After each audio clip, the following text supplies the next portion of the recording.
সম্মানিত সভাপতি জেলা জামাতের সংগ্রামী আমির অ্যাডভোকেট আবু তাহের আমাদের মাঝে উপস্থিত আছেন। হাতিবান্ধা পাটগ্রাম আজুদমারি কালীগঞ্জ দুই আসনের সম্মানিত সংসদ সদস্য প্রার্থী গণপরিষদের সম্মানিত সদস্যবৃন্দ, জেলা নেতৃবৃন্দ, উপস্থিত মানববন্ধনে সংগ্রামী লালমনিরহাটবাসী, সাংবাদিক এবং প্রশাসনের ভাইরা, আমরা আপনাদের মাধ্যমে জানিয়ে দিতে চাই, এই জুলাই সনদ বাস্তবায়নের মাধ্যমে আমরা আগামীর বাংলাদেশ গড়ে তুলতে চাই। সম্মানিত সাংবাদিক ভাইরা, প্রশাসন ভাইদের মাধ্যমে আমরা জানিয়ে দিতে চাই, যারা আজকে কথা বলতেছে বিয়ার বুঝি না, জুলাই সনদ বুঝি না, তাদের প্রত্যেকের রাজনৈতিক ইতিহাসে স্বৈরাচারের সার্টিফিকেট রয়েছে। আমরা বিশ্বাস করি অতীতের সকল আন্দোলনের জামাত ইসলামী ছাত্র শিবির নেতৃত্ব দিয়েছে। আমরা বলতে চাই, যারা বলে ওই সার্টিফিকেটের যথেষ্ট, রাজনৈতিক দলের নেতৃবৃন্দরা বলতেছে যে আমরা আন্দোলনে জড়িত ছিলাম না, আমরা সরকার বিরোধী আন্দোলনে জড়িত ছিলাম না, আমরা জড়িত ছিলাম না, এই কথার মধ্য দিয়ে আমরা প্রমাণ করে যে তারা কোনো আন্দোলনে জড়িত নাই, তারা স্বৈরাচারী কায়দায় বাংলাদেশের রাজনীতি দিয়ে সরকার গঠন করতে চায়। আমাদের জামাত ইসলামী পরিষ্কার জনগণের কাজ করে, জনগণের ভাগ্য গণনার জন্য, প্রত্যেকের ভোটার মর্যাদা দেওয়ার জন্য বিয়ার পদ্ধতি চালু করতে চাই। সম্মানিত এলাকাবাসী, লালমনিরহাট জেলাবাসী, আসুন আমরা আগামী দিনে আরো বড় কর্মসূচির মাধ্যমে যদি এই সরকার বিয়ার পদ্ধতি জুলাই বাস্তবায়ন না করে, তাহলে আমরা বিশ্বাস করব যে ফ্যাসিস্টের ইমাম বানিয়েছে, আপনারা মুসলিম হিসাবে চিহ্নিত থাকবেন। সবাইকে ধন্যবাদ জানিয়ে আমার কথা শেষ করছি। সবাইকে ধন্যবাদ। আসসালামু আলাইকুম। এই বৈষম্যহীন বাংলাদেশ বিনির্মাণে জুলাই সনদের আইনি ভিত্তি ছাড়া সম্ভব না।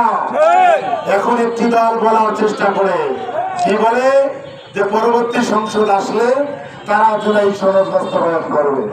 এখন নাকি ভোট দিয়ে জনগণ মর্যাদা, জনগণ ক্ষমতা দেয়নি।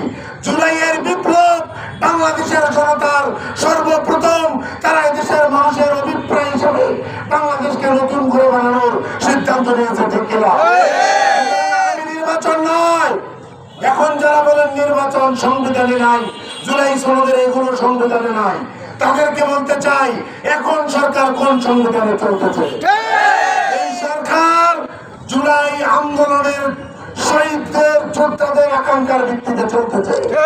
সুতরাং আমরা মনে করি অতি সত্ত্বর জুলাই সনদ, শুধু কালকে স্বাক্ষরের কথা শুনতেছি আমরা, পরশুদিন, শুধু স্বাক্ষর চলবে না, জুলাই সনদের আইনি ভিত্তি দিতে হবে।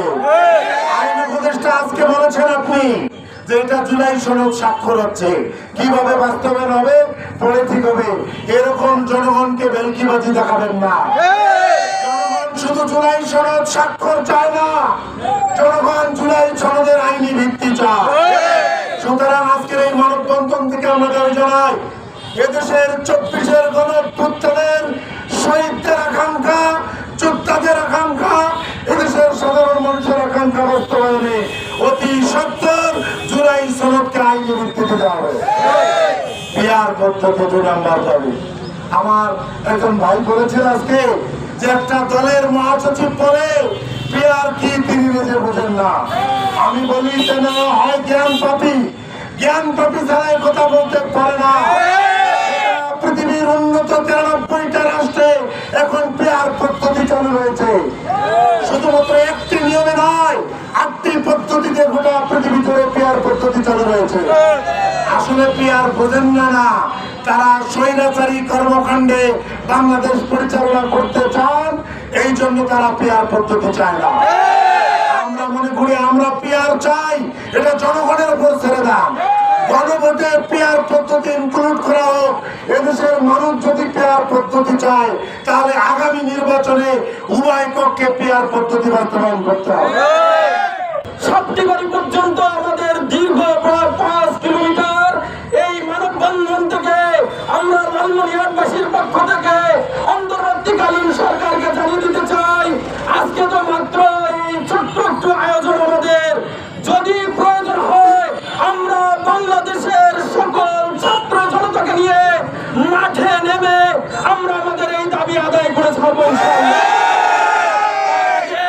আপনারা সময় থাকতে আমাদের